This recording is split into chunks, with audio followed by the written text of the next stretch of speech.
नमस्कार दोस्तों। आज हम एलआईसी में प्रेजेंटेशनल स्किल के बारे में बात करेंगे। किसी भी पार्टी के पास जाते हैं, किसी भी संभावित ग्राहक के पास जाते हैं, तो आपको क्या-क्या बातें करना चाहिए, इस चीज़ पर थोड़ा-सा अपन डिटेल में प्रेजेंटेशन देखेंगे। दोस्तों, सबसे पहले आपको सबसे पहले आपको अपनी प्रोफ़ाइल के बारे में बात करना पड़ेगी। अब से पहले सभी एजेंट को अपना कम से कम एक एडवाइज़र प्रोफ़ाइल ज़रूर बना के रखना चाहिए। एडवाइज़र प्रोफ़ाइल में सबसे पे जो फ़ॉर्मेट्स आएगा, उसके अंदर सबसे पहले आपको आपका मिशन रखना चाहिए। आपका मिशन क्या है? आप फाइनेंशियल प्लानिंग क्यों करना चाहते हैं? तो आपका मिशन ये होना चाहिए कि हम अधिक से अधिक लोगों को रिटायरमेंट प्लानिंग करना चाहते हैं, ज़्यादा से ज़्यादा लोगों को एजुकेशन प्लानिंग करना चाहते हैं, मैरिज प्लानिंग करना चाहते हैं। है ना? इफेक्टिव फाइनेंशियल प्लानिंग करते हैं ताकि उनको कोई अचानक दुर्घटना घट जाए या वृद्धावस्था में किसी भी तरीके से आर्थिक आवश्यकताओं की कोई कमी उसे महसूस नहीं हो, पूरी तरह से अपनी आर्थिक आवश्यकताएँ पूरी करते रहें। लाइफ के साथ-साथ हम हेल्थ इंश्योरेंस में भी उनको सलाह देते हैं। इस तरीके से आपका मिशन होना चाहिए, मिशन आपका क्लियर होना चाहिए कि आप कितने लोगों को इस बार रिटायरमेंट का प्लान समझाओगे और कितने लोगों को आप रिटायरमेंट की प्लानिंग करने वाले हो, कितने लोगों को हेल्थ इंश्योरेंस आप करने वाले हो। है ना? इस तरीके से जो आपका मिशन है, वो टोटल आपको पास में रखना चाहिए। अगले फाइल में आपको रखना चाहिए आपके अचीवमेंट्स के बारे में बात करना चाहिए। आपने जितना अचीवमेंट अभी तक कर लिया, मान लो आप अभी तक 500 पॉलिसी होल्डर्स को आप सर्विसेज़ देते हो, है ना? यदि आपने 100 से ज़्यादा हेल्थ इंश्योरेंस बेचा है, कितने लोगों को आपने डेथ क्लेम दिलवा दिया है, कितने सम एश्योर्ड का भी पूरा आप सर्विसिंग कर रहे हो, ये सारी बातें आपके अचीवमेंट आपका प्रोफाइल से होना चाहिए, आपकी बातों में होना चाहिए।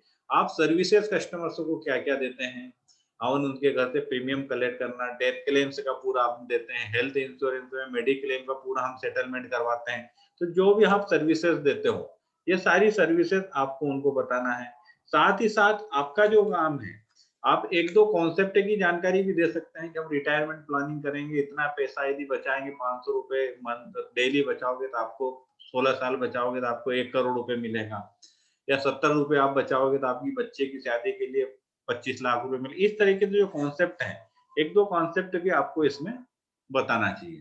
तो टोटल आपका जो प्रेजेंटेशन है, वो सबसे पहले आपका प्रोफाइल से शुरू होता है। आपकी प्रोफाइल शुरू करने में आपका क्या लक्ष्य है, क्या टारगेट है और आप क्या कर रहे हो, ये पूरी जानकारी देना चाहिए। आपका मिशन क्या है और किस तरह की सर्विसेज़ आप दे रहे हो और अभी तक जो-जो आपने अचीवमेंट किया है, वो सारे क आपके कस्टमर को आपको बताना है। सेकंड पॉइंट आता है एलआईसी का प्रोफाइल। किसी से भी अपन बात करते हैं, अपनी प्रोफाइल के बाद में आप एलआईसी की प्रोफाइल की बात करोगे, तो एलआईसी प्रोफाइल में ये बता सकते हैं कि देखो 2014 में हमारे पास जो थे 2.1 करोड़ पॉलिसियाँ थी, जो धीरे-धीरे बढ़ के 214 हर साल बढ़ते-बढ़ते अपनी जा रही है। हर साल हम जो है ग्रोथ पॉलिसी सेलिंग में भी कर रहे हैं, अमाउंट में भी हम हर साल ग्रोथ कर रहे हैं। मैच्योरिटी की बात यदि अपन देखें, तो 2022 में 2 करोड़ 22 लोगों को 2 करोड़ 22 लाख को हमने मैच्योरिटी दी थी, अभी 2 करोड़ 49 लाख को हमने दी है। इसी प्रकार से यदि अपन देखें अमाउंट में, तो ये उन 69,365 करोड़ का मैच्योरिटी अमाउंट दिया था, वो भी 1,45,000 करोड़ हो गया। लगभग-लगभग पॉलिसियाँ भले अपनी जो 25 लाख की बढ़ी है, लेकिन अमाउंट जो है हमारा, सीधा-सीधा 2 गुना बढ़ गया। मतलब पॉलिसियाँ क्या बड़ी-बड़ी मैच्योरिटी होने लग गई है। डेथ क्लेम देखेंगे तो अपने द डेथ क्लेम लगभग-लगभग में अपन इक्वल दे रहे हैं। डेथ क्लेम उस समय भी हमने 10 लाख दिए थे और अभी लास्ट ईयर भी हमने 9,92,000 दिए। अपन देखा जाए तो डेथ क्लेम की संख्याएँ अपने पास क्या हो रही है, कम हो रही है। मैच्योरिटी का अमाउंट संख्याएँ आपकी क्या हो रही है, बढ़ रही है। तो अभी लोग बोलते हैं यार हम डेथ के लिए ही बीमा होता था, हम ये नहीं बोल सकते। डेथ तो इन्वेस्टमेंट के लिए ज़्यादातर बीमे होते हैं। अभी हम देखेंगे कि हमारी करीब 250 पॉलिसी मैच्योर होती है, तो उसमें से केवल 10 पॉलिसी की डेथ होती है। ये लोग पार्टियों से हम बात कर सकते हैं। तो इस तरह से एलआईसी का प्रोफाइल बताएँगे और दोस्तों अभी यदि हम देखेंगे, तो अभी एलआईसी के पास जो है, अभी इस बार जो एलआईसी ने करीब 2.5 करोड़ के आसपास पॉलिसी सेल की है। इसी प्रकार से एलआईसी के प्रोफाइल में आएगी नंबर ऑफ पॉलिसी कितनी फोर्स में है। 2014-15 में अपने पास एलआईसी में 27 करोड़ पॉलिसियाँ फोर्स में थी, जो 2019 में 28 करोड़ 22 लाख हो गई और करीब अभी जो है ये 29 करोड़ के आसपास पॉलिसी हो गई। डेथ क्लेम का हमने उधर रेशियो बता ही दिया। डेथ क्लेम हमने करीब 29 करोड़ पॉलिसी में से केवल 9,92,000 मतलब लगभग 10 लाख लोगों को हमने डेथ क्लेम दिया है। तो डेथ क्लेम का रेशियो काफी कम है, 250 के आसपास अपन मैच्योरिटी देते हैं तो एक का डेथ क्लेम हमको देना पड़ता है। इसी प्रकार से सरप्लस देखेंगे। सरप्लस क्या होता है, जैसे हर कंपनी का प्रॉफिट एंड लॉस होता है, तो दूसरी कंपनी में बैंकिंग है या दूसरी कंपनी में हम उसको प्रॉफिट बोलते हैं, लेकिन इंश्योरेंस कंपनी में है वो, हम उनको जो है सरप्लस बोलते हैं। जो भी बचत होती है एलआईसी के, जो सारे खर्चे कटने के बाद इन्वेस्टमेंट जो होता है उससे रिटर्न्स आता है, बाद में एलआईसी सारे अपने खर्च काटने में जो प्रॉफिट होता है उसको हम सरप्लस बोलते हैं। जो एलआईसी का सरप्लस आता है उसमें 90% जो है, 95% जो है वो पॉलिसी होल्डर को बोनस के रूप में वितरित कर देते हैं और 5% जो है भारत सरकार के पास में चले जाता है। भारत सरकार के पास में इसलिए चले जाता है कि भारत सरकार जब 1956 में एलआईसी की स्थापना हुई थी, उसमें 5 करोड़ रुपए एलआईसी ने लगाए थे। इसके बाद ही 95 करोड़ रुपए 2011 में और लगाए हैं। इसके 100 करोड़ रुपए का इन्वेस्टमेंट जो है, इस 100 करोड़ के प्रॉफिट के रूप में हम 5% शेयर गवर्नमेंट को हम दे रहे हैं। इस 100 करोड़ के इन्वेस्टमेंट में हमने एलआईसी ने 2014-15 में 1803 करोड़ रुपए दिए। 100 करोड़ का 1803 करोड़, मतलब 18 गुना उनको बेनिफिट हमने दिया है। अब फिर अगले साल उनको हमने 2497 करोड़ दिया है। तो ये हर साल बढ़ता जा रहा है, अभी 2660 करोड़ दिया और इस बार करीब हमने 2800 करोड़ के आसपास दिया है। इसी प्रकार से यदि अपन देखें तो ये टैक्सेस में चला गया। लाइफ फंड, किसी भी कंपनी का जितना ज्यादा लाइफ फंड होगा उतना ही ज्यादा उस कंपनी का स्थिरता हो गया, उतना ही उस कंपनी की आर्थिक रूप से मजबूत होगी, हम ये उनको बता सकते हैं। तो 2018 में एलआईसी का जो लाइफ फंड था वो 28 लाख करोड़ था। इकाई, ढाई, सैकड़ा, हजार, 28 लाख करोड़। अभी जो लाइफ फंड है वो 31 लाख करोड़ रुपए हो गया है। तो ये आपको पार्टी को बात बताना चाहिए, आज 31 लाख करोड़ रुपए के एक साथ भी आज इतना बड़ा लाइफ फंड है जो किसी भी कंपनी के पास में आज नहीं है। तो ये वाली बात बताती है एलआईसी की। यदि अपन लगातार काम देखोगे तो लगातार एलआईसी का ग्रोथ हर साल जो है वो बढ़ते हो जाए। 2016-17 में अपन देखेंगे तो सरप्लस आपका 44,000 आ रहा है, ये कम आ रहा है। तो उस समय क्या होता है कि एलआईसी ने 10,000 करोड़ रुपए बोनस के रूप में ज्यादा बांटा था। एलआईसी का जो था वो 50 ईयर्स कंप्लीट होने पर एलआईसी ने जो अपने मनाए थे 2016-17 में, उस समय एलआईसी ने जो था अपने बेनिफिट जो है वो ग्राहकों को 5% बोनस अधिक दे देता है, इसलिए सरप्लस उस समय थोड़ा सा कम आया था। थर्ड अपन देखते हैं कि एलिमेंट ऑफ इंश्योरेंस। जब अपन बीमे की बात करेंगे तो इंश्योरेंस में क्या क्या एलिमेंट्स होते हैं, उन लोगों का अधिकतर एक क्वेश्चन होता है कि यार इसके अंदर प्रीमियम ज्यादा आती है और पैसा आपका कम मिलता है। तो हम उनसे बात ये करेंगे कि इंश्योरेंस के अंदर जो है वो रिस्क कवर में आपका 5% रिस्क कवर में भी पैसा जाता है, एक्सीडेंटल रिस्क कवर में भी पैसा जाता है और लाइफ फंड में भी आपका पैसा जाता है। और दूसरे इसके अंदर अपन देखें तो इसमें एक्सपेंसेस होता है और बोनस होता है। एक्सपेंसेस क्या होगा, जो भी एलआईसी ने कंपनी, एलआईसी एजेंट्स का कमीशन हुआ या सैलरीज हुई, ये एक्सपेंसेस में आएगा। बाकी सारी चीजें जो प्रॉफिट होगा वो आपका बोनस में आएगा। सरप्लस में देखते हैं कि सरप्लस में क्या क्या चीजें थे। सरप्लस में एवरी ईयर हम बोनस घोषित कर देते हैं। बोनस घोषित करने के बाद में 2011 के बाद में हर कंपनी को आईआरडी ने रेगुलेट किया, हर कंपनी को सरप्लस रखना अपना जरूरी होगा। सरप्लस वो राशि है जो आईआरडी अपनी निगरानी में अपने पास में रखती है, ताकि क्या होता है कोई भी कंपनी का यदि फाइनेंशियली कंडीशन ठीक नहीं रहता है तो उस समय यदि कोई कंपनी दिवालिया होती थी, सॉल्वेंसी मार्जिन से आईआरडी अपने अंडर में लेके लोगों को जितना भी जिस अनुपात में पैसा वो पैसा दे पाती है। तो सॉल्वेंसी मार्जिन 2011 से ही आपका चालू हुआ। तो सॉल्वेंसी मार्जिन जो है मेच्योरिटी के टाइम पे फिर दिया जाएगा और मेच्योरिटी टाइम पे इसको फाइनल एडिशनल बोनस के रूप में दिया जाता है। तो आपको ये ध्यान रखना है कि सरप्लस जो 95% अपन एजेंट्स को देते हैं उसमें सॉरी 95% जो पॉलिसी होल्डर को हम देते हैं वो बोनस के रूप में देते हैं और उसमें कुछ पार्ट वो सॉल्वेंसी मार्जिन में रखते हैं और सॉल्वेंसी मार्जिन जो है वो मेच्योरिटी के रूप में हम फाइनल एडिशनल बोनस में देते हैं। इसमें क्या होता है सॉल्वेंसी मार्जिन इसलिए रखते हैं कि बहुत ज्यादा कोई पेंडेमिक आ गया, ज्यादा क्लेम्स आ गए, तो इस सॉल्वेंसी मार्जिन से भी हम क्लेम का भुगतान करते हैं। और यदि इतने क्लेम्स नहीं आए तो मेच्योरिटी में फाइनल एडिशनल बोनस के रूप में हम दिया जाता है। अब बोनस सरप्लस कैसे जनरेट होता है, कोई पार्टी यदि बात करती है तो आपको नॉलेज के लिए होना चाहिए कि इंटरेस्ट इनकम जो होता है, एलआईसी जो इन्वेस्टमेंट करती है उससे जो इंटरेस्ट का इनकम होता है, उससे जो इंटरेस्ट का इनकम होता है, जो लाइफ फंड का 31 लाख करोड़ रुपए है, जो इंटरेस्ट आएगा वो सरप्लस में आएगा। Operating expenses kept lower level can be at greater. ज्यादा यदि सरप्लस लाना है तो आपकी अपने को ऑपरेटिंग कॉस्ट बचाना चाहिए। तो अभी आपने देखा होगा कि एलआईसी ने जगह जगह पे अपने प्रीमियम पॉइंट कर लिए हैं। अब लोगों की प्रीमियम पेटीएम ओवेन ऑनलाइन भर्ती, इससे क्या कि ऑफिस का बर्डन कम होता है और ऑफिस के खर्चे आपके कम हो रहे हैं। अभी अभी एलआईसी ने एक आनंदा ऐप लॉन्च किया है जिससे आपकी अंडरराइटिंग भी घर पे हो जाएगी। लाइफ प्लस जो ऑफिस है वहां पे भी डेवलपमेंट ऑफिसर और एसबीएस लोगों को कुछ अंडरराइटिंग करने के पावर दे दिए हैं। तो इस तरीके से एलआईसी अपनी ऑपरेटिंग कॉस्ट कम करके सरप्लस बढ़ा सकती है। इम्प्रूवमेंट मोर्टेलिटी, और इस तरीके से अच्छे तरीके से मोर्टेलिटी रेट यदि कम होते हैं, यदि डेथ से कम होती है, अंडरराइटिंग सही होती है, इंश्योरेंस सही होते हैं, तो मोर्टेलिटी रेट कम होगा तो उससे भी आपका प्रॉफिट बढ़ेगा और फाइनल एडिशन बोनस आपका बढ़ जाएगा। तो 95% जो है ये सरप्लस जो है वो भारत पॉलिसी होल्डर्स को चले जाता है और 5% है वो भारत सरकार को चले जाता है। सॉल्वेंसी मार्जिन का है कि every company have asset and liabilities to any crisis company will to asset pay their liabilities. यदि कोई कंपनी में क्राइसिस आ जाता है उस समय आईआरडी इस सॉल्वेंसी मार्जिन को पॉलिसी होल्डर का पैसा देने के लिए यूज कर सकता है।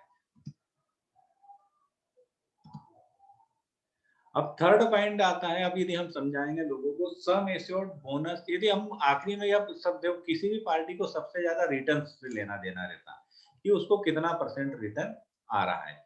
लेकिन क्या होगा जब पार्टी को आप डिटेल में बात करोगे कि भाई हमको 7% का रिटर्न आ रहा है, इसमें सम एश्योर्ड आपका इतना है 10 लाख है, ये गारंटेड होता है, बोनस आपका हर साल डिक्लेयर्ड होगा, ये भी एक बार डिक्लेयर्ड होने के बाद गारंटेड, और फाइनल एडिशनल बोनस है जो मेच्योरिटी के टाइम पे डिक्लेयर्ड होता है। ये तीनों चीजें आपको अलग अलग करके उसको बताना चाहिए जिससे पॉलिसी होल्डर को अच्छे से समझ में आए कि एलआईसी से क्या क्या मेरे को मिलने वाला है। अभी हम बात ये कर रहे थे, लोगों को बोलना था कि यार एलआईसी के बोनस रेट से भी कम हो रहे हैं, लेकिन हम आप देखोगे तो फाइनल एडिशनल बोनस जो है एलआईसी लगातार बढ़ा रही है। 2011 के बाद में हर साल फाइनल से एडिशनल बोनस आपका बढ़ रहा है।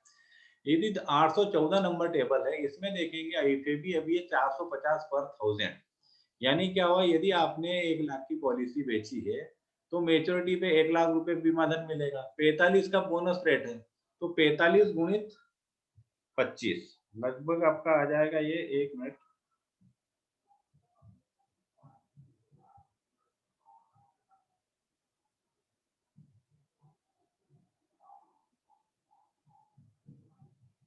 1,12,500 ये हो जाएगा, प्लस आपका 45,000 रुपए जो है सॉरी फाइनल एडिशनल 45, तो 45,000 रुपए फाइनल एडिशनल बोनस आपका हो जाएगा।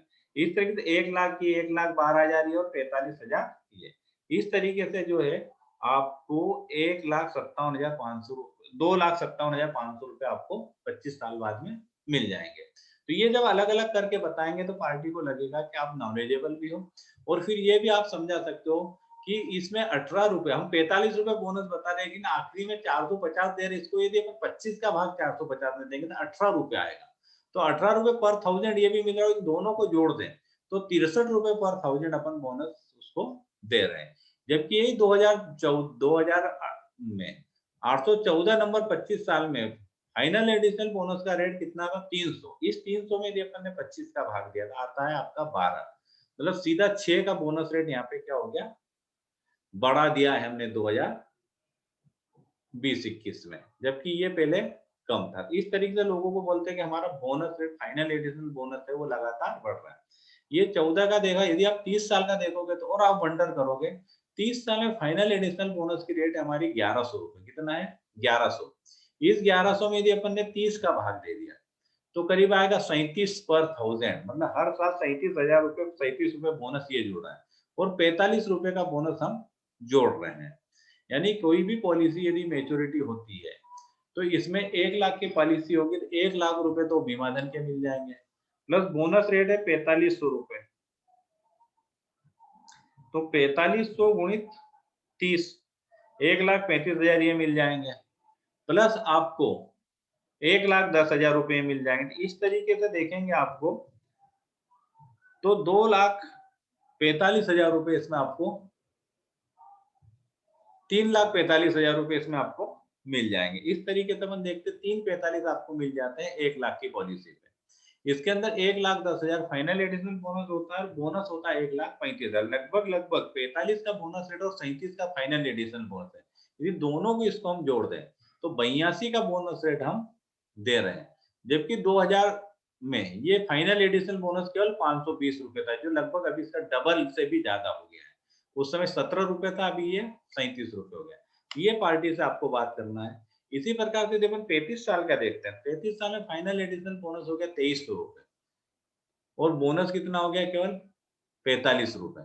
यदि इस 2300 में हम भाग देंगे 25 का, तो 66 रुपए बोनस हर साल हम जोड़ रहे हैं। टोटल बोनस 111 रुपए पर 1000 हम अभी 814 नंबर में टेबल में दे रहे हैं, लेकिन अपन बताते कितना अपना 45। और एफएबी ये जो है, पहले ये 780 ही था। तो पार्टी से ये बात करो कि आप जितना लंबा प्लान लोगे एलआईसी का, फाइनल एडिशनल बोनस उतना ज्यादा आएगा, उतना ज्यादा आपको रिटर्न भी ज्यादा मिलेगा। तो ये चीजें आपको बाइफरकेट करके तीनों चीजें लोगों को आपको बताना चाहिए, सम एश्योर्ड, बोनस और फाइनल एडिशनल बोनस। तो ऐसा करोगे तो आपका क्या है कि लंबे टाइम के प्लान आपके ज्यादा बिकेंगे और लंबे टाइम की आप पॉलिसी बेच सकते हो। दोस्तों, थोड़े से अपन इस अभी और चर्चा करेंगे। दोस्तों, हम अब कोई कीवर्ड्स पे बात करेंगे। कीवर्ड से मतलब हम बात करते हैं इंश्योरेंस प्लान। इंश्योरेंस ऐसा वर्ड है जिससे हमें ये अनुभूति होती है कि यार इसमें डेथ पर ही पैसा मिलेगा। तो इंश्योरेंस प्लान की जगह वो साफ क्या है कि सेविंग प्लान की बात करो, चाइल्ड एजुकेशन प्लान की बात करो, रिटायरमेंट प्लान बोलो, पेंशन प्लान बोलो, इन्वेस्टमेंट प्लान बोलो, इस तरीके से यदि आप बात बोलोगे तो आदमी का थोड़ा सा समझ में आएगा। बट हम बोलते हैं इंश्योरेंस एडवाइजर है, बीमा एजेंट की जगह हमने इंश्योरेंस एडवाइजर बोलते हैं। जबकि इंश्योरेंस एडवाइजर क्या है, हम इंश्योरेंस की एडवाइस तो अपन 10% देते हैं, 90% तो हम इन्वेस्टमेंट की ही सलाह देते हैं। सभी लोगों को क्या बोलते हैं, हम चाइल्ड एजुकेशन का प्लानिंग हम आपकी करेंगे, हम आपकी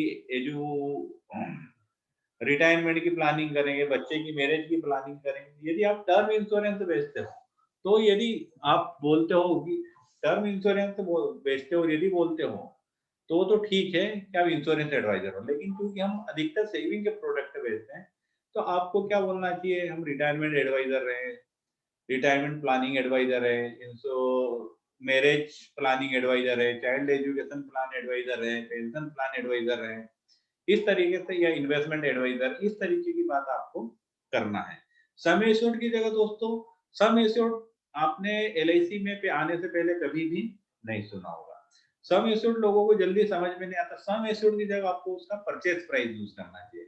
जैसे कोई आदमी 10 लाख की कार खरीदता है, तो वो क्या करता है, 2.5 लाख रुपए भर देता है, बाकी के पैसे क्या भरता है, ईएमआई पे भरता है ना। तो इसी प्रकार से हम ये बोलेंगे, आपको 10 लाख की कार खरीदना है, 10 लाख का कोई भी फ्लैट खरीदना है, 10 लाख का परचेज कर रहे हो एलआईसी से, तो इसमें आपको केवल ईएमआई ही देना है, डाउन पेमेंट आपको कुछ भी नहीं देना है। तो ये बात अब इसको सम एश्योर्ड की जब इसको परचेज प्राइस का यूज कर लिया करो।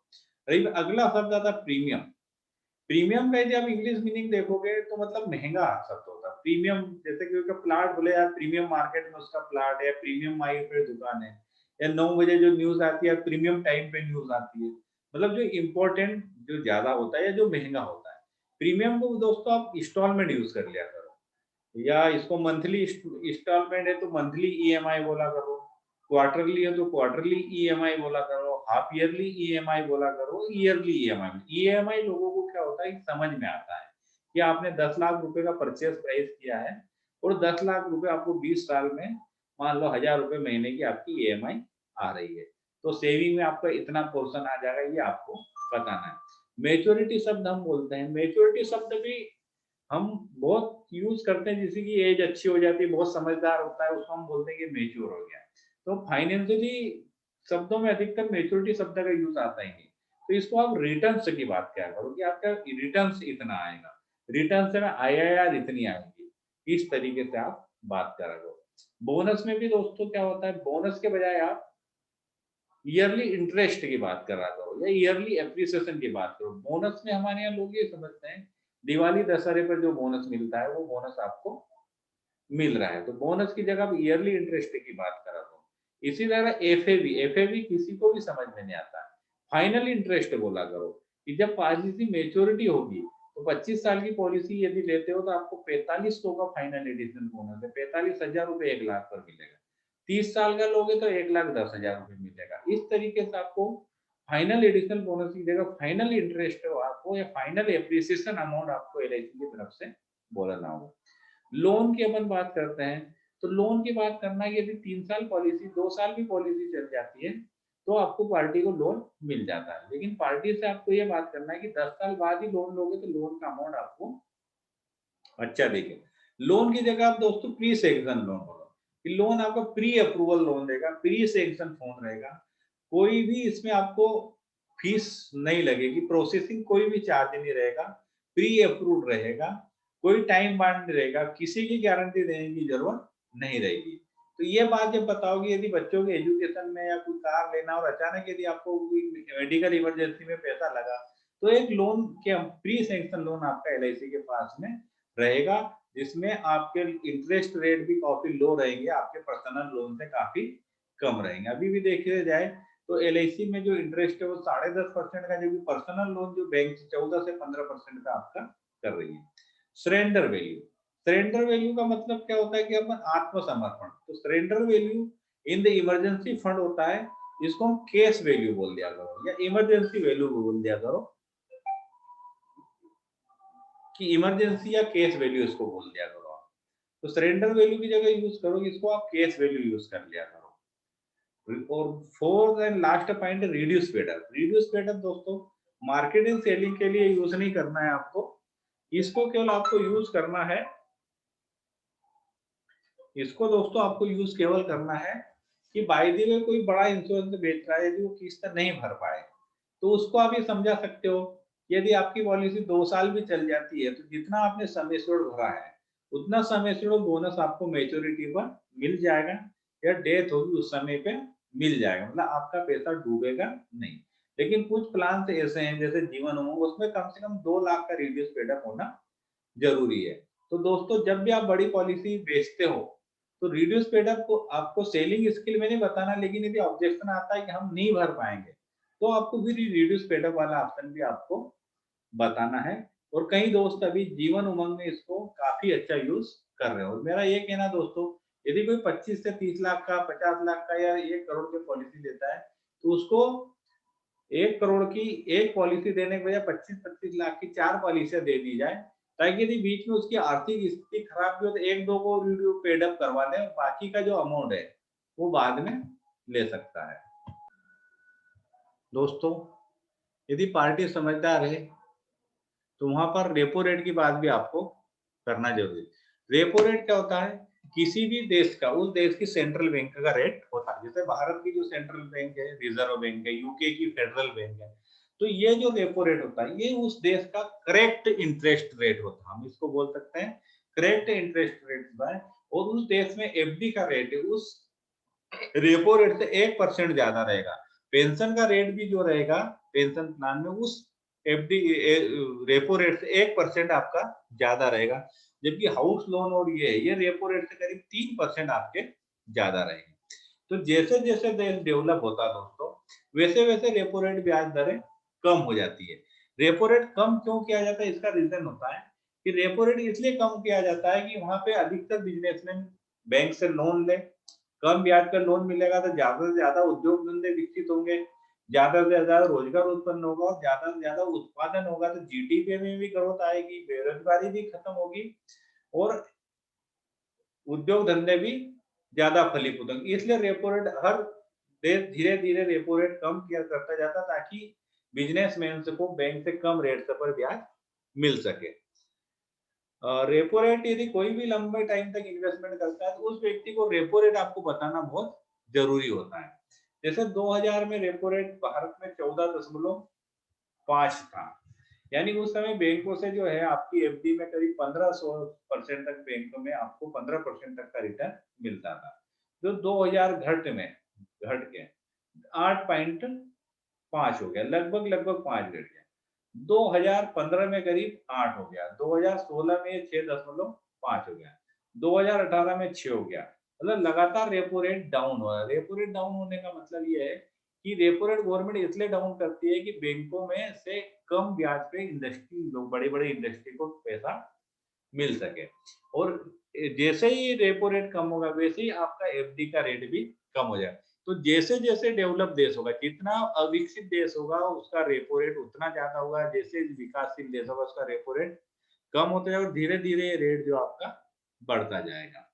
सॉरी, धीरे धीरे रेपो रेट, जैसे जैसे देश विकसित होगा रेपो रेट कम हो जाएगा। अभी हम देखते हैं कुछ विकासशील देश है जिनके रेपो रेट कम देखते हैं। यूएसए में जो रेपो रेट है, सेंट्रल बैंक था यूएसए का, वहां पर था 1.5% था अब जनवरी में। चाइना में था 4.15, जापान में था -0.110, यूनाइटेड किंगडम में 0.75। लेकिन जब भी ये कोविड आया, लास्ट ईयर के रेट है, लास्ट ईयर जैसे ही कोविड आया, कोविड आने से बहुत सारी इंडस्ट्री बहुत समय तक बंद रही, बहुत, लेकिन उनके एक्सपेंसेस ऐसे ही चालू रहे। तो उनको कम ब्याज पर लोन देने के लिए सारे देशों ने अपने अपने रेपो रेट से कम किए। यूएसए का जो 1.5 था, इन्होंने 1.25 करके 0.25 रेपो रेट रखा। इन्होंने 4.15 का 3.85 कर दिया। इस तरीके से रेपो रेट इन्होंने, ब्राजील का 5 था, इन्होंने 3.75 करा। इसी तरीके से अपन देखेंगे इंडिया का 5.15 था, इंडिया ने भी अपने रेपो रेट घटा दिया और 4.4 करा। जिससे क्या होता है कि लोन सस्ते इनको अवेलेबल हो जाते हैं। तो दोस्तों, भारत में रेपो रेट निश्चित रूप से, भारत विकासशील देश होगा तो घटता जाएगा, लेकिन भारत में किसी भी हाल में 0% या 1% के आसपास रेपो रेट नहीं आया, क्योंकि भारत में जनसंख्या बहुत ही ज्यादा है, और इतनी जनसंख्या होने के कारण रोजगार देना मुश्किल रहेगा। तो बेरोजगारी जब तक रहेगी, जब तक गरीबी रहेगी, जब तक रेपो रेट 0% या 1% के आसपास नहीं आ सकता। अगले 15 से 20 साल तक अपन मान के चलो कि भारत का रेपो रेट 2% के आसपास रहेगा। हिस्ट्री मैंने आपको बताई दी है। 6 पॉइंट अपन देखते हैं, टैक्सेशन। टैक्सेशन में हम क्या देखते हैं कि आप कहीं भी इन्वेस्टमेंट कर रहे हो तो उसमें दो टाइप का टैक्सेशन देखना चाहिए। एक तो आप इन्वेस्टमेंट कर रहे हो, उस समय टैक्स में छूट मिल रहा है कि नहीं मिल रहा है। एलआईसी है, पीपीएफ है, नेशनल पेंशन स्कीम है, सुकन्या समृद्धि है, इसमें क्या होता है, पैसा जमा कराते हैं जब एटीसी में भी छूट मिल जाता है। लेकिन इसके अलावा मोस्ट जो आपके हैं, शेयर मार्केट हुआ, म्यूचुअल फंड्स हुआ, एसआईपी हुआ, गोल्ड हुआ, प्रॉपर्टी हुआ, यहाँ पे आप इन्वेस्टमेंट करते हो तो आपको एटीसी में भी छूट नहीं मिलती है। इसी प्रकार से आप यदि देखते हो कि जो पोस्ट टैक्स, यानी आपका इन्वेस्टमेंट पैसा किया आपने शेयर मार्केट में, एसआईपी में किया है, तो उनके अंदर क्या होता है कि मेच्योरिटी पे पैसा टैक्सेबल होता है। तो हमको ये भी बताना है कि यदि मान लो एलआईसी से 25 साल की पॉलिसी अपन बेचते हैं तो उसमें करीब 7.217 पॉइंट का रिटर्न आपको मिल जाता है। यदि वही आप यदि कई जगह सेविंग आपने एसआईपी या म्यूचुअल फंड या प्रॉपर्टी में लगाया और आपकी इनकम 5 लाख से 10 लाख है, तो भारत में 20% टैक्स आपको देना रहता है। यदि आपकी इनकम 10 से 50 लाख है तो 31% टैक्स देना रहता है। 50 लाख से 1 करोड़ है तो 34% देना रहेगा, और 1 करोड़ से 2 करोड़ है तो 35% आपको टैक्स देना रहेगा, और 2 करोड़ से 5 करोड़ है तो 39% टैक्स लगता है, और 5 करोड़ से ऊपर पे 42% टैक्स भारत में लग रहा है। अब ये मान के हम पार्टी को ये बताना है कि क्योंकि आप लॉन्ग टाइम के लिए इन्वेस्टमेंट कर रहे हो और भारत जैसे जैसे विकसित होगा वैसे वैसे भारत में टैक्सेशन के रेट भी बढ़ेंगे। तो आपको ये चीज ध्यान रखना चाहिए कि आज जितने भी कंट्री विकसित है, स्वीडन में 55% है, अमेरिका में 42%, आगे की स्लाइड में भी दिखाऊंगा।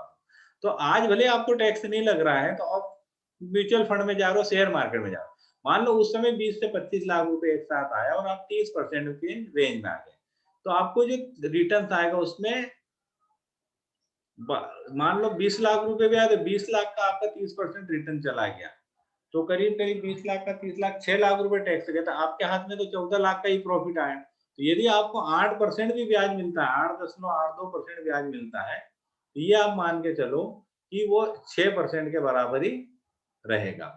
यदि इसी प्रकार से जिसकी इनकम 50 लाख से ऊपर हो गई और उसको 9% भी मिल गया, तो ऊपर का क्या होगा, 34% टैक्स में चला गया, तो उसको 6% रिटर्न के बराबर ही आएगा। मतलब एलआईसी का 6% रिटर्न इनके 9% एसआईपी या म्यूचुअल फंड या प्रॉपर्टी के 9% के बराबर आपका रहेगा।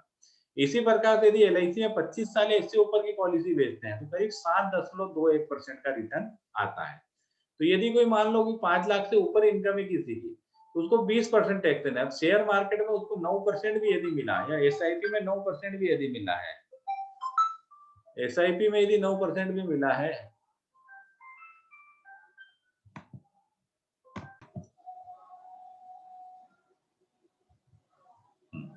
तो इसमें हम देख रहे हैं कि यदि कोई शेयर मार्केट या कैपिटल मार्केट में पैसा लगाता है, म्यूचुअल एसआईपी में लगाता है, तो उसका 10.93% भी रिटर्न आता है, तो वो एलआईसी के 7.21% के बराबर ही है।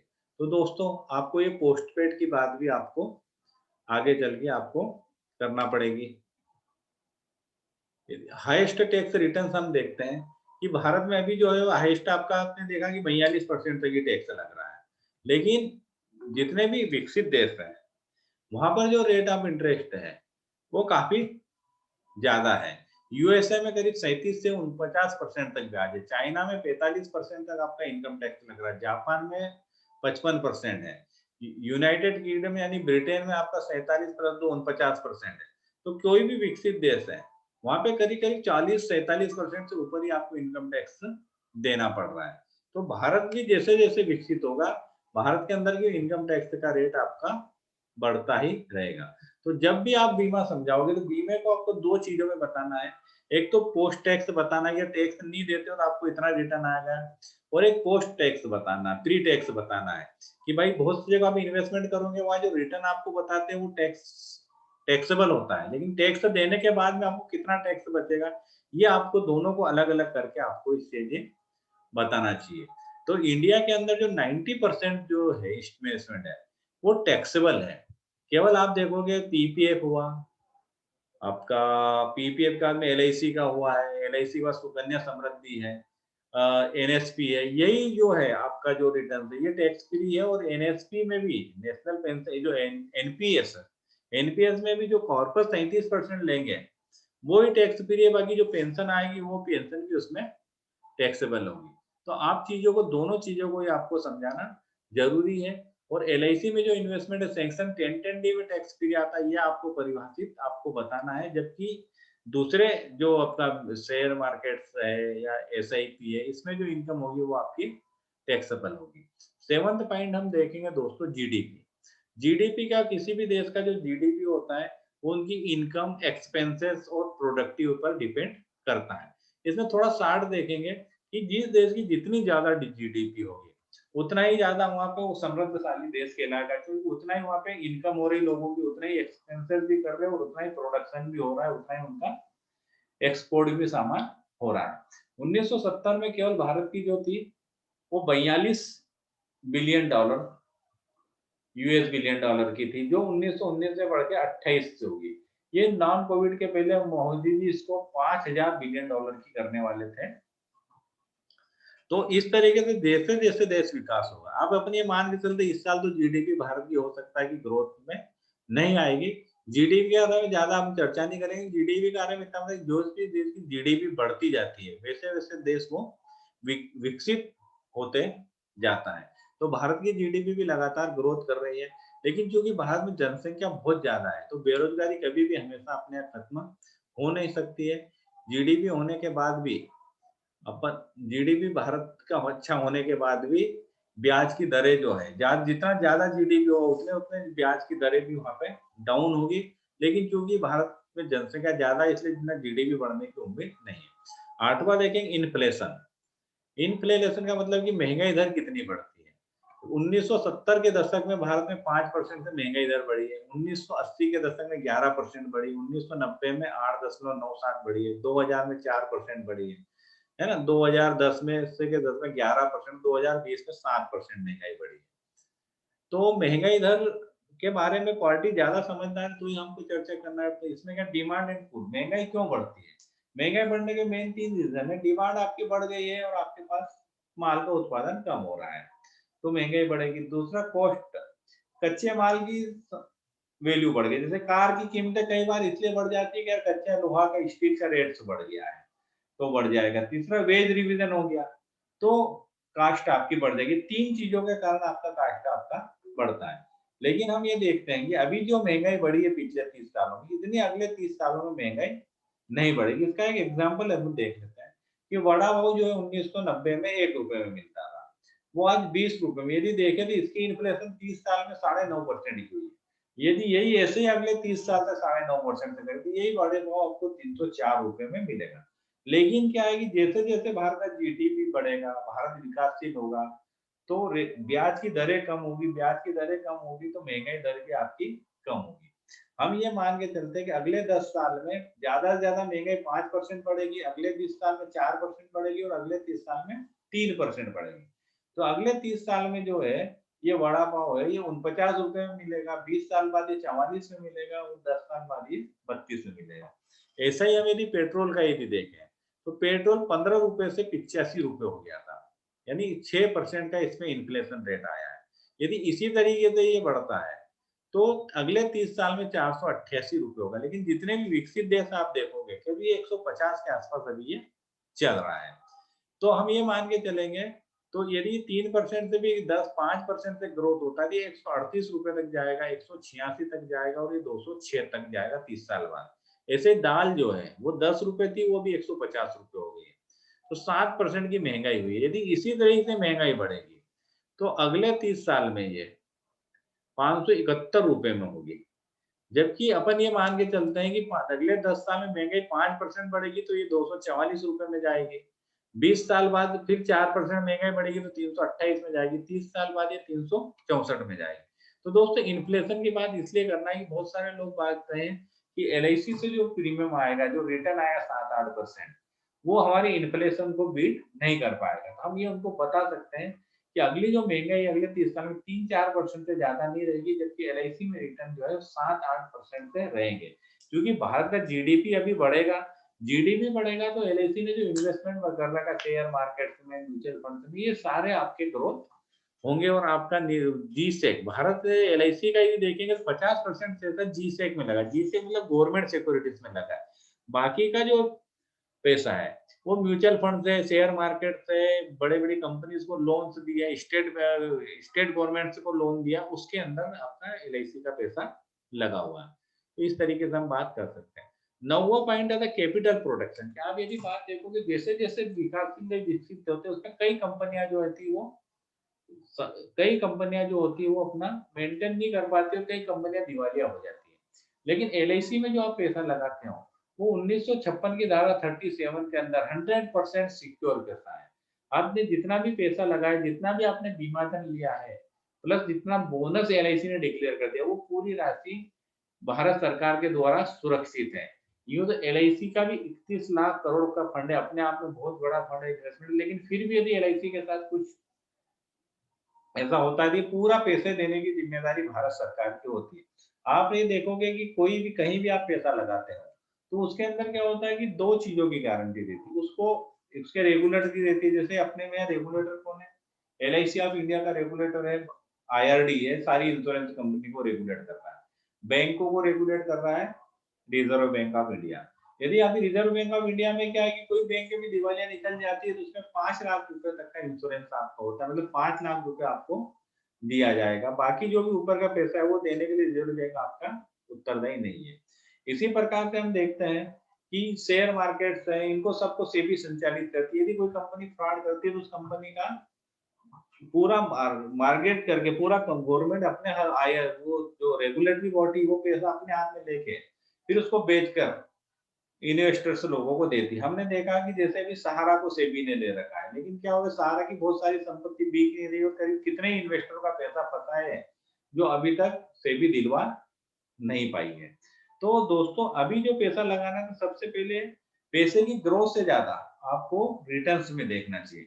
यदि आप जर्मनी में जाओगे तो वहाँ पे 0% पे भी रखने को गवर्नमेंट में पैसा तैयार है, क्योंकि वो रिटर्न्स को नहीं देखते हैं, वो देखते हैं हमारा कैपिटल का प्रोटेक्शन होना चाहिए। अमेरिका में 1% पर एफडी होती है, केवल वो इसलिए कर देते हैं कि हमारे पैसे का प्रोटेक्शन होगा। तो एलआईसी के अंदर आपका पैसे का 100% प्रोटेक्शन है, तो आपको एलआईसी में पैसा लगाना ही चाहिए। दूसरा 10वां पॉइंट है reduced paid up point. Reduced paid up को सेलिंग पॉइंट के रूप में यूज़ नहीं करना चाहिए, मैंने पहले भी आपको बताया था। लेकिन यदि कोई बड़ी पॉलिसी सेल होती है और कोई आदमी बोलता है कि 10 साल में नहीं भर पाऊँगा, तो आप ये बताओ कि आपने 10 साल में जितना बीमा भर दिया है, प्लस वो उसका बोनस आपको मैच्योरिटी पर मिल जाएगा, डेथ होगी तो ये डेथ पर भी मिल जाएगा। इवन जीवन उमंग के अंदर तो ये होता है कि मैच्योरिटी के प्रीमियम पेइंग टर्म करने के बाद भी आपका बीमा और बोनस और फाइनल एडिशनल बोनस जोड़ते रहता है। बाकी दूसरे अलग पॉलिसी में किसी भी में रिड्यूस पेड अप में बोनस और फाइनल एडिशनल बोनस उसके बाद में प्रीमियम भरते तभी जुड़ता है, प्रीमियम भरना बंद होने के बाद में नहीं जुड़ता। केवल जीवन उमंग के अंदर ही ये फैसिलिटी दी है। इसके अंदर एक एग्जांपल दे दें, सिंपल है।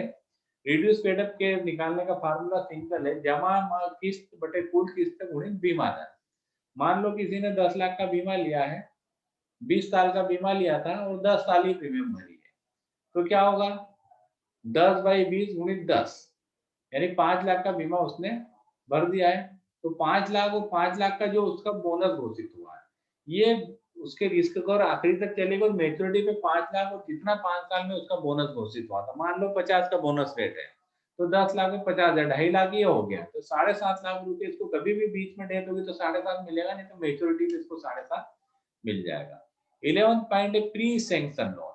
पार्टी से जब भी आप बात करते हो, ये बोलो कि एलआईसी के अंदर क्या होगा, प्री सैंक्शन लोन लगा, नो गारंटी रहेगी, उसमें नो आपको प्रोसेसिंग फीस लगेगी, नो डॉक्यूमेंटेशन लगेगा, नो गारंटर, कोई जरूरत नहीं रहेगी और आपका इंटरेस्ट रेट भी काफी कम रहेगा।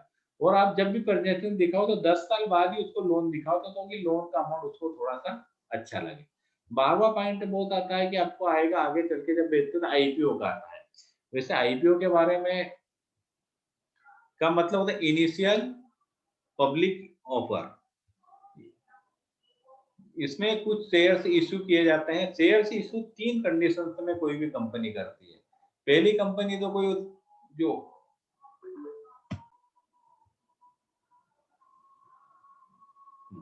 तो कोई भी कंपनी जो है अपना जो आईपीओ लाती है वो 3 कारणों से लाती है। पहला तो कंपनी लॉस में हो, तो लॉस को पूरा करने के लिए अपना कुछ शेयर से बेच सकती है और अपना जो लॉसेस उसको टेक केयर कर सकती है। दूसरा जो है एक्सपांशन करना, किसी कंपनी को अपने को और बढ़ाना है, मतलब अब एलआईसी की ब्रांचेस और करना है, दूसरे देशों में अपनी ब्रांचेस डालना है, तो वो कंपनी अपना शेयर बेचती है और पब्लिक इश्यू निकालती है। तीसरा ये होता है कि किसी भी कंपनी की 3-4 कंपनियां हैं और कोई एक कंपनी लॉस में जा रही है तो दूसरी प्रॉफिट मेकिंग कंपनी का शेयर बेच के दूसरी कंपनी के लॉस को टेक ओवर करने के लिए ये किया जाता है। क्योंकि एलआईसी भारत सरकार की कंपनी और प्रॉफिट मेकिंग कंपनी है, तो प्रॉफिट मेकिंग कंपनी है और एलआईसी इससे पैसा करीब ये सुनने वाला कि एलआईसी को भारत सरकार को भी 1 लाख करोड़ रुपए चाहिए। तो 1 लाख करोड़ जाने के लिए कम से कम भारत सरकार के जो अभी 100% जो शेयर है एलआईसी के पास है। मैंने आपको पहले भी बताया था कि एलआईसी के अंदर भारत सरकार ने 1956 में 5 करोड़ रुपए लगाए थे और फिर 2011 में 95 करोड़ रुपए लगाए। टोटल 100 करोड़ की पूंजी लगे और करीब-करीब 2660 करोड़ रुपए हर साल इनको प्रॉफिट दे रहे हैं। तो एलआईसी ये मान के चल रही है 10% तक का जो शेयर है, 10% तक का शेयर पब्लिक के अंदर बेच बेच देगी। उससे क्या होगा कि एलआईसी का जो इन्वेस्टमेंट है भारत सरकार का एलआईसी वो 90% रहेगा और 10% जो रहेगा पब्लिक का रहेगा जो शेयर मार्केट से शेयर खरीदेगी। तो दोस्तों प्राइवेटाइजेशन और डिसइन्वेस्टमेंट में एक फर्क है। आप लोगों को ये बोले प्राइवेटाइजेशन नहीं हो रहा, डिसइन्वेस्टमेंट हो रहा। डिस यदि किसी भी कंपनी के शेयर 51% जिस आदमी के पास रहेंगे वो उस कंपनी का मालिक कहलाएगा, क्योंकि एलआईसी के पास 10% बेचने के बाद भी 90% रहेंगे। मतलब जब तक भारत सरकार के पास 51% भी एलआईसी के शेयर रहेंगे, इसकी मालिकाना भारत सरकार ही रहेगी। आप ये भी बता सकते हो कि एसबीआई का 1994 में डिसइन्वेस्टमेंट हुआ था, तो अभी करीब 54% का जो है शेयर वो भारत सरकार के पास है और बाकी का करीब 46% है वो पब्लिक के अंदर उन्होंने शेयर बेच दिया है। और उनका पब्लिक इश्यू बेचने के बाद में काफी कुछ अच्छा इंप्रूवमेंट हुआ, एसबीआई का काम भी सुधरा है। तो एलआईसी में भी पारदर्शिता लाने के लिए भी आईपीओ लाना जरूरी है। इससे क्या होगा कि हर 3 साल में इसकी ऑडिट, हर 3 महीने में इसका ऑडिट होगा, हर दिन इसका रिजल्ट आएगा, तो आपको पता चलेगा कि आपकी कंपनी कैसा काम कर रही है और कितना प्रॉफिट आपका कमा रही है। तो दोस्तों ये जो चीजें थी ये चीजें ध्यान में रखकर आपको पब्लिक को प्रेजेंटेशन देना, किस आदमी को कितना बात बताना, ये आपके ऊपर डिपेंड करेगा। Okay best, thank you. मिलते हैं फिर अगले इंटरव्यू के अगले